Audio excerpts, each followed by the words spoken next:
உங்களுக்கு ஆதரவாக இருக்கிற இந்து அமைப்புகள்லாம் என்னென்னலாம்? சிவசேனா அமைப்பு எங்களுக்கு ஆதரவாக இருக்கிறது, இந்து மக்கள் கட்சி ஆதரவாக இருக்கிறது, அனுமன் சேனா ஆதரவாக இருக்கிறது, இந்து ஜனநாயக பேரவை ஆதரவாக இருக்கிறது. அதே போல சென்னையில் இருக்கக்கூடிய ஹிந்து பாரத் இந்து சேனா அது நமக்கு ஆதரவாக இருக்கிறது. கிட்டத்தட்ட 22 இந்து இயக்கங்கள் நமக்கு ஆதரவாக இருக்கிறது. இப்போ நீங்கள் தனியாக போட்டிட்டீங்கன்னா பிஜேபியினுடைய வாக்கு பாதிக்கப்படும். பிஜேபி ஒரு அரசியல் கட்சி, பிஜேபியினுடைய வாக்குகளை பற்றி அவர்கள் தான் முடிவு செய்யணும். பிஜேபி அதிமுகவோட கூட்டணி சேர்ந்திருக்கிறது. அதிமுக இல்லைன்னா அடுத்த குதிரைக்கு மேலே ஏறி அவங்க என்ன செய்வாங்க, சவாரி செய்வாங்க. நாங்கள் இந்துக்களுடைய ஆதரவை நம்பி இந்த நாடு ஹிந்து நாடு, ஹிந்து மக்கள் சொந்த நாடு என்று சொல்லக்கூடிய வகையில் ஹிந்துத்துவத்தை தூக்கி நிறுத்தக்கூடிய வகையிலே காவி கொடியை கையிலேந்து இருக்கக்கூடிய கூட்டம். இங்கே பாரதிய ஜனதாவுக்கு வாக்கு செல்கிறதா என்பதெல்லாம் எங்களுக்கு முக்கியமல்ல. இந்து மகாசபா ஹிந்துத்துவ சிந்தனையை தமிழகத்தில் தோற்கவிடக்கூடாது என்பதற்காக அந்த முயற்சியிலே நாங்கள் ஈடுபட்டுக் கொண்டோம். தேர்தலில் வெற்றி வித்தியாசம் பார்க்கும்போது ஒவ்வொரு வேட்பாளருக்கும் 5000 ஓட்டு கீழே தான் கிடைக்கும். அதுக்கு கீழே தான் கிடைக்கும். அந்த மாதிரி ஒரு சூழ்நிலையில் நீங்கள் அந்த ஒரு 7000 ஓட்டு 8000 ஓட்டு நீங்கள் பிரிச்சுட்டு போயிட்டீங்கன்னா நீங்கள் யார் வரக்கூடாதுன்னு நினைக்கிறீங்களோ அவங்க வந்துட்டாங்க அப்படின்னா அதுக்கு நீங்கள் காரணமாக இருந்த மாதிரி ஆகிடும். இதை பற்றி சிந்தனை பண்ண வேண்டியது பாரதிய ஜனதா கட்சியும் யார் வர வேண்டும் என்று ஆசைப்படுகிறார்களோ அவர்களும் அதை பற்றி சிந்தனை பண்ணணும். என்ன செய்யணும்? சும்மா இருக்கக்கூடிய சின்ன சின்ன கட்சிகளை அவங்க போய் தாஜா பண்ணிட்டு உட்கார்ந்துருப்பாங்க. ஹிந்து அமைப்புகளை கண்டுக்கிடவே மாட்டாங்க. அது யாராக இருந்தாலும் சரி, நீங்கள் நினைக்கிற பாஜகவாக இருந்தாலும் சரி, மற்ற கட்சிகளாக இருந்தாலும் சரி, இந்து அமைப்புகளை சீண்டி பார்ப்பதற்கு கூட அவர்கள் தயாராக இல்லாத நேரத்தில் இந்து மகாசபா தனித்து போட்டியிடுவதை தவிர வேறு மார்க்கம் இல்லை. அழைத்து பேசினால் பரிசீலிப்போம். ஓகே, அதிமுக பாஜக கூட்டணினா நாங்கள் தான் வெற்றி பெறுவோங்கிறாங்க. அதோட தாக்கம் தேர்தல் எப்படி இருக்கும்? வெற்றி பெற வேண்டும் என்ற சிந்தனை எங்களுக்கு உண்டு. திமுக இந்த தேர்தலில் படுதோல்வியை தழுவ வேண்டும் என்பதுதான் எங்களுடைய ஆசை. அப்படின்னா திமுகவுக்கு எதிராக இருக்கக்கூடியவர்கள் என்ன செய்வாங்க, கூட்டு சேர்ந்து அவங்க என்ன செய்யணும், ஒருமித்த கருத்தோட வெற்றி பெற வேண்டும். ஆனால் ஒருமித்த கருத்து இன்னும் தேர்தல் தேதி அறிவிப்பதற்குள்ளே என்ன நடக்கிறது என்பதே நமக்கு தெரியல. திடீர்னு இருக்கக்கூடிய ஆட்கள் காணாமல் போகிறார்கள். அதனால் எந்த பக்கம் யார் போகிறார்கள் என்பது தெரியல. நாங்கள் இணைந்திருக்கிறோம். நீங்கள் அரசியல் கட்சி கூட தேமுதிக, தவிக கட்சியோட போட்டியிடுறதுக்கான சேர்ந்து நிற்கிறதுக்கான வாய்ப்புகள் கிடையாது.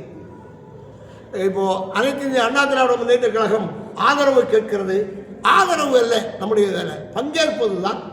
என்ன ஆதரவு கொடுத்துட்டு சைடில் ஓரமாக படிக்கட்டில் தொங்கிட்டு இருக்கிறத இந்து இயக்கங்கள் விரும்பாது. எங்கேயாவது சரியான அங்கீகாரம் கிடைக்க வேண்டும் இந்துக்களுக்கு. இப்போ பிஜேபி உங்களை பேசலை, ஆனால் அதிமுக தரப்புல பேசினான்னு வச்சுக்கோங்களேன், உங்களுடைய எதிர்பார்ப்பு என்னவா இருக்கும்? அதிமுக தரப்பு, அதிமுகவும் பிஜேபியும் நமக்கு வெவ்வேறு கட்சி மாதிரி தெரியல. உங்களுக்கு ரெண்டுமே ஹிந்துத்துவத்திற்கு ஆதரவான கட்சி தான்.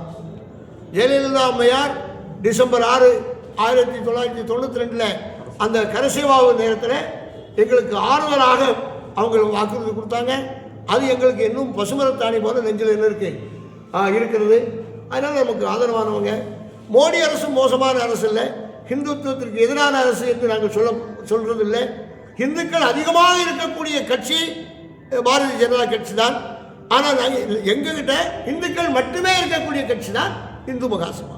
96 இருந்த மாதிரி அதே நிலைப்பாட்டில் இப்போ அதிமுக இருக்குதா? அதிமுகவில் இருக்கக்கூடியவங்கெல்லாம் உங்களை மாதிரி சமய சின்னங்கள்லாம் அணிந்துட்டு நல்லா இருக்காங்க. நமக்கு சமய சின்னத்தை அணிந்தாலே நமக்கு ரொம்ப சந்தோஷம். கையில் கயிறு கட்டிக்கிறாங்க, ஹோமங்கள் பண்ணுறாங்க, எல்லாரும் கோயிலுக்கு போகிறாங்க, ரொம்ப சந்தோஷம். கோயிலுக்கு போயிட்டு கோயிலை உடைப்பேன் என்று சொல்வது ஏடிஎம்கேல இருக்காது என்று நினைக்கிறேன். அப்படி இல்லை. கோயிலுக்கு உதவி செய்யக்கூடியவர்களாகத்தான் அவர்களை நாங்கள் பார்க்கிறோம். கோவிலுக்கு யார் எதிர்ப்பாக செயல்பட்டாலும் நாங்கள் என்ன செய்ய மாட்டோம், விட மாட்டோம். ஆன்மீகத்தை, ஆலயத்தை அவர் கபலீகரம் செய்வதோ அவமானப்படுத்தக்கூடிய செயலை செய்யக்கூடிய செயல் நமக்கு ஏற்படுவதில்லை. உங்களுக்கு ராஜா இந்துத்துவத்தை ரொம்ப மோசமாக பேசுகிறார். உதயநிதி ஸ்டாலின் ரொம்ப மோசமாக பேசுகிறார். அந்த அல்லேலுயா சேகர் பாபு சுசீந்திரத்தில் போய் அந்த தேர் எடுக்கக்கூடிய இடத்துல மனித நாகரீகமற்ற முறையில் பேசுகிறார். இதெல்லாம் எங்களுக்கு தமிழகத்தில் வேதனையாக இருக்குது. சும்மா உட்கார்ந்துருந்து திருப்பரங்குன்றத்தில் அந்த கோயிலுடைய கமிட்டியே போய் தீபம் ஏற்ற வேண்டியது தான் கோர்ட். இதை போய் சுப்ரீம் கோர்ட்டுக்கு கொண்டு போகிறது முஸ்லீமோ மற்றவர்களோ இல்லை, முஸ்லீம்கள்லாம் அமைதியாக தான் இருக்காங்க. அரசு போய் இந்த இடத்துல போய் ஒரு மத மாச்சரியத்தை உண்டு பண்ணுறது தான் இந்த அந்த திருப்பரங்குன்றம் வழக்கில் பிஜேபி உள்ள வரல. பிஜேபியில் இருக்கக்கூடிய இந்துக்கள் எல்லாம் ஆர்வத்தில் வந்திருப்பாங்க, ஆனால் பிஜேபி வரல. ஆனால் சாதாரண இந்து இயக்கங்கள், ஹிந்து தமிழர் கட்சி போன்றவர்கள் எல்லாம் தான் என்ன செய்யாங்க, முன்னுக்கு வந்தாங்க. ஸோ அப்போ இவர்களுக்கு இருக்கக்கூடிய சிந்தனை, இவர்களை நீ பிஜேபி எதுக்கணும்னா பிஜேபி எதுக்கணும், ஏன் இந்த மாதிரி சாதாரண இந்து இயக்கங்களை எதுக்கணும்? கோர்ட்டில் உத்தரவு சொன்னால் சுவாமிநாதன் ஒரு ஜட்ஜு மஜிஸ்ட்ரேட் பேசுகிற பேச்சுக்கு அவர் என்ன மாதிரி பேசுகிறாங்க, என்ன அவதூறாக பேசுகிறாங்க. அப்போது ஆட்சி உன் கையில் இருந்தால் குரங்கு கையில் கிடைச்ச பூமாலை மாதிரி உன் இஷ்டத்துக்கு எதையும் வேணுமானு சொல்லுவேன். நாங்கள் கைகட்டி வாய்ப்பத்தி செவிப்பத்தி இருக்கிறதுக்கு காந்தியாசிரமத்தினுடைய குரங்குகளா? இந்துக்கள் உணர்வு பெற்று விட்டார்கள் என்பது இந்த 2026 தேர்தலில் தெரியும்.